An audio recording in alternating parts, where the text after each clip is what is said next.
Assalamualaikum warahmatullahi wabarakatuh.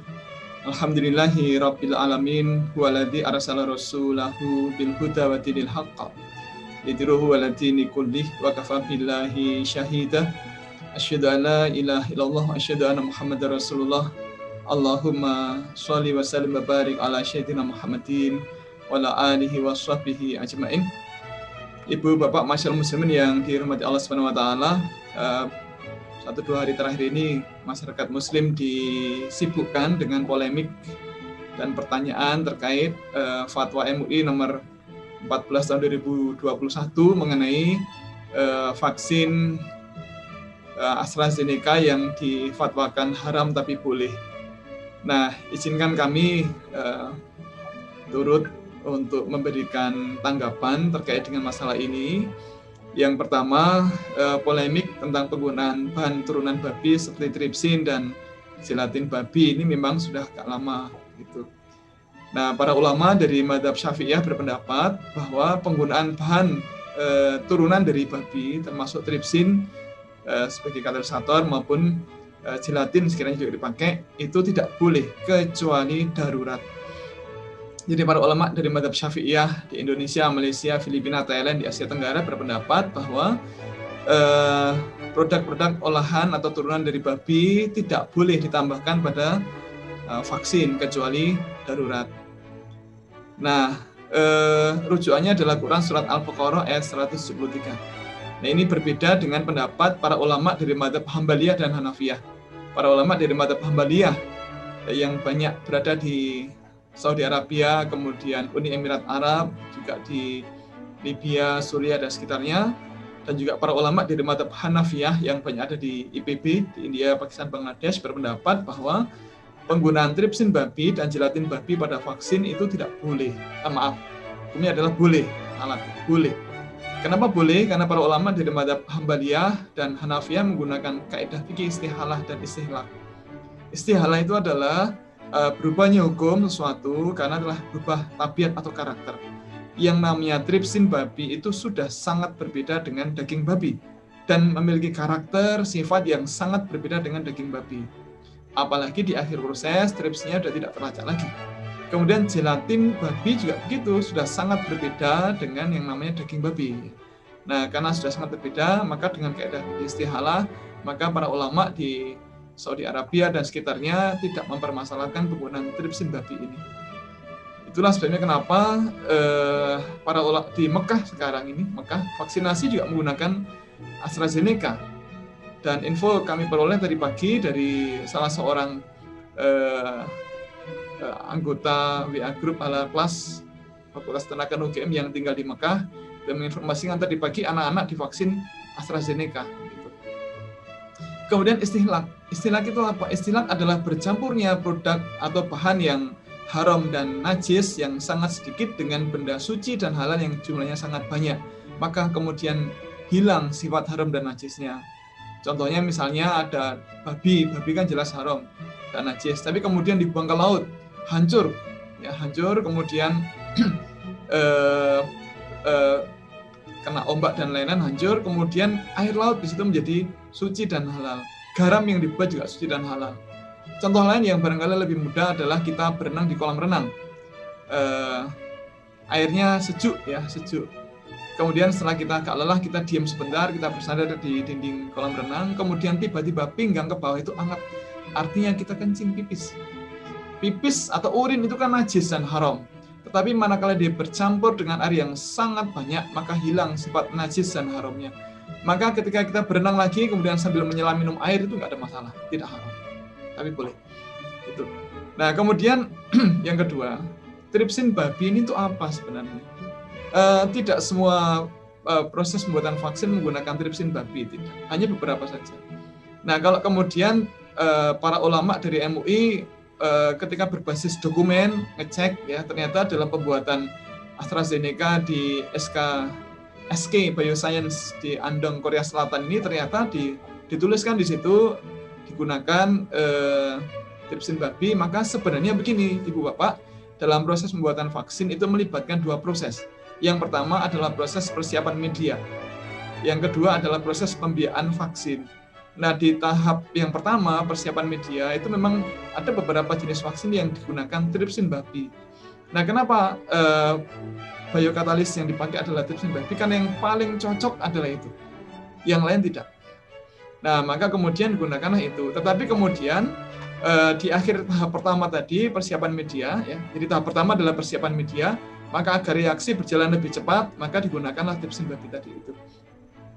Nah, setelah medianya siap, maka tripsinnya harus dibuang, harus dibersihkan, harus dicuci hingga tidak terlacak lagi. Kenapa? Karena kalau masih ada tripsin di akhir tahap pertama, maka ketika tahap kedua pembiayaan vaksin, maka proses pembiayaan vaksin tidak akan selesai. Karena tripsin tadi akan motong-motong terus. Fragmen vaksin akan terpotong-potong terus sehingga kemudian tidak akan jadi. Nah, oleh karena itu, alasan penghilangan tripsin babi pada tahap pertama itu alasannya adalah alasan ilmiah, dan itu bukan alasan agama, tapi alasan ilmiah agar tripsin tidak motong-motong tidak motong-motong fragmen vaksin sehingga kemudian proses jadi tidak selesai. Nah, maka di akhir proses sudah tidak ada lagi tripsin babi itu. Maka di vaksin jenis apapun ketika di produk akhir dilacak kandungan babinya menggunakan real time PCR, tidak mungkin akan terlacak ada DNA babi di situ. Begitu. Yang ketiga, ini terkait dengan fatwa nomor 14 tahun 2021 tadi mengenai AstraZeneca yang difatwakan haram tapi boleh. Begini. Ibu bapak para ulama dari madhab di MUI, madhab yang kuat adalah Syafi'iyah. Maka ciri khas Syafi'iyah adalah hati-hati. Maka ketika diketahui ada di dokumen ditulis ada tripsin babi, maka hukumnya adalah haram. Tetapi fatwa MUI adalah haram tapi boleh. Nah, kalau haram tapi boleh itu maknanya adalah boleh. Ulangi, jika fatwanya adalah haram tapi boleh, maka itu artinya adalah boleh. Kalau tidak boleh, maka fatwanya bukan haram tapi boleh, tapi haram titik. Ulangi, haram titik. Tidak kemudian haram tapi boleh. Nah, kalau ulama sudah menyatakan boleh, maka itu selesai bagi kita. Selesai. Nah, kemudian yang keempat, orang mempertanyakan alasan MUI dengan darurat. Banyak orang mengatakan, loh kan masih ada vaksin yang halal. Nah, kemudian kita bertanya, yang Anda maksud vaksin halal itu yang mana? Loh kan ada Sinovac. Mohon maaf, stok Sinovac itu habis. Ya. Jadi kalau misalnya begini, ini kan vaksinasi tahap pertama dan kedua ya, untuk gelombang pertama dan kedua. Nah, itu menggunakan Sinovac yang difatwakan halal. Nah, stok untuk yang tahap berikutnya sudah tidak ada lagi, sudah habis. Nah, maka tidak ada lagi vaksin Sinovac yang halal. Maka ya sudah kita pakai AstraZeneca. Nah, orang kemudian bertanya, loh, apa tidak kemudian pesan lagi? Oke, kalau pesan lagi itu nanti selesainya kira-kira 1-2 tahun. Jadi mohon maaf, membuat vaksin itu rumit. Tidak seperti goreng brambang, tidak seperti itu. Yang sering jadi tidak. Itu butuh waktu yang lama. Dan pabriknya sekarang tidak berhenti, mereka non-stop produksi. Dan mereka fokus produksi untuk pesanan negara lain. Kita beruntung ya, karena kita mencuri start waktu itu, sehingga kemudian ketika awal mau dibuat, kita langsung pesan ya. Nah, kalau pesan sekarang jadinya paling ini antrian ya 1-2 tahun yang akan datang. Nah, kalau 1-2 tahun yang akan datang, maka vaksinasi yang kemarin gelombang pertama dan kedua itu nggak akan ada manfaatnya lagi. Kenapa? Karena kekebalan tubuh mereka akan turun lagi. Maka mereka harus divaksin ulang. Jadi nggak ada gunanya lagi. Apalagi kalau kaitannya dengan herd immunity, kekebalan komunal. Nah, maka kemudian menjadi tidak ada gunanya lagi. Maka jika kemarin gelombang pertama, kedua menggunakan Sinovac, kemudian yang ketiga menggunakan AstraZeneca dan yang lain, maka insya Allah nanti segera akan bisa dikendalikan. Nah, apa risikonya kalau vaksin ditunda-tunda? Ini risikonya adalah wabah tidak segera selesai. Nah, kalau tidak segera selesai, maka itu memberi kesempatan kepada virus corona untuk bermutasi menjadi virus yang jauh lebih ganas dan lebih sulit dikendalikan. Itulah sebabnya kenapa negara-negara maju ini berlomba-lomba untuk segera vaksinasi massal sebanyak-banyaknya dengan cakupan yang setinggi-tingginya. Gitu. Nah, kemudian sudah divaksin, kenapa bisa kena lagi? Ini yang kelima ya. Kenapa kok bisa kena lagi? Begini, Bapak Ibu, ini kan banyak orang yang menyampaikan, ini sudah divaksin malah kena lagi. Begini, Orang yang telah divaksin kok bisa kena lagi, itu kemungkinannya ada 4. 1, sebenarnya sudah kena sebelum divaksin, tetapi tanpa gejala. Bahasa kita adalah OTG. Ya, orang tanpa gejala. Yang namanya tanpa gejala itu ya ada TG-nya, tanpa gejala. Nah, ketika akan divaksin, kan orang akan di-screening. Ya. Ketika dicek, suhunya dicek, kemudian tensinya dicek, nggak ada masalah begitu. Diasumsikan ini negatif. Ya, maka kemudian divaksin, padahal sudah kena.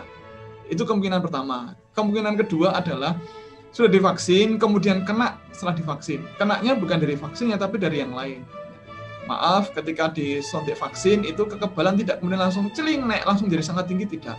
Tapi bertahap, pelan-pelan, bertahap, naik pelan-pelan. Nah, barangkali saat naik itu kena, bisa jadi begitu. Yang ketiga, barangkali tubuh tidak merespon ketika divaksin. Bapak Ibu, yang namanya efikasi itu tidak ada, 100% tidak ada.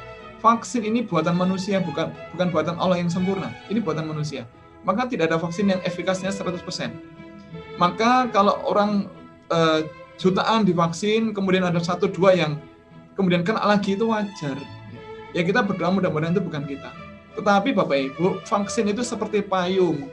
Meskipun bukan segala-galanya, tetapi ketika hujan rintik-rintik kita masih terlindungi. Tapi kalau hujan sangat deras, kita masih basah. Tapi basahnya tidak sebasah kalau kita tidak pakai payung sama sekali. Maka ketika kita sudah divaksin, kemudian kena, itu resiko tidak separah kalau kita tidak divaksin sama sekali. Yang keempat, bisa jadi ini kena virus yang telah bermutasi. Nah, ini kan. Maka memang sebaiknya sudahlah kalau para ulama menyatakan ini boleh, sudah kita laksanakan. Yang terakhir, penting kita pahami, para ulama sudah sering menyampaikan Quran surat Al-Baqarah ayat 120. Allah berfirman, A'udzubillahi minasyaitonirrajim, Bismillahirrahmanirrahim, walan tarda ankal yahudu walan nasara hatta tattabi'a millatahu. Orang-orang yang tidak suka dengan Islam itu tidak akan pernah rela sampai kita ikut pendapat mereka. Nah, saat ini mereka sangat bergembira, mereka tepuk tangan. Mereka tidak perlu repot menjauhkan kita dari ulama, karena kita sendiri sudah menghujat ulama kita. Nah, kita ini maunya apa? Pendapat ulama-ulama Ambaliyah dan Hanafiyah kita tolak. Tadi penggunaan tripsin yang jadi tidak masalah, kita tolak. Sekarang pendapat para ulama dari Syafi'iyah di MUI kita tolak juga. Kita mengatakan, kan tidak darurat. Kita ini sok tahu, ya mohon maaf, kita sok tahu mengatakan tidak darurat. Padahal kita tidak tahu vaksin Sinovac sudah habis. Kemudian vaksin halal yang lain belum ada. Ini halal versi MUI loh ya. Kalau vaksinnya Ambaliyah dan Hanafiyah, Pfizer BioNTech halal, kemudian AstraZeneca halal, ya. Kemudian Sinovac juga halal. Maka Bapak Ibu yang saya hormati dan yang dimuliakan Allah Subhanahu wa taala, jika para ulama ini menyatakan haram tapi boleh, itu maknanya adalah boleh, bukan haram titik, tapi itu boleh. Lalu kenapa tidak ya kita ikut pendapat para ulama dari mazhab Hambaliyah dan Hanafiyah? Apakah mereka bodoh? Tidak. Mereka itu pintar. Para ulama dari mazhab Hambaliyah dan Hanafiyah itu pintar. Buktinya apa? Buktinya guru-guru ngaji kita belajarnya di mana? Ke Mekah Madinah. Mekah Madinah mazhabnya apa? Hambaliyah. Nah, jadi kita beralih mazhab sebentar itu nggak ada masalah. Lawang kita waktu haji dan umroh, kita sholat jadi makmum di Masjidil Haram, imamnya mazhabnya Hambaliyah, basmalahnya sir ketika Al-Fatihah, kita nggak masalah, tidak kemudian sholatnya diulang. Maka demi keselamatan kita, kalau para ulama dari mazhab Hambaliyah dan Hanafiyah menyatakan tidak masalah menggunakan tripsin babi, itu sudah selesai bagi kita. Maka jangan sampai kemudian sekali lagi kita malah membiasakan kita, mohon maaf ya, menghujat ulama kita. Mudah-mudahan Allah melindungi kita. Ya, Allah mohon maaf atas semua khilaf. Assalamualaikum warahmatullahi wabarakatuh.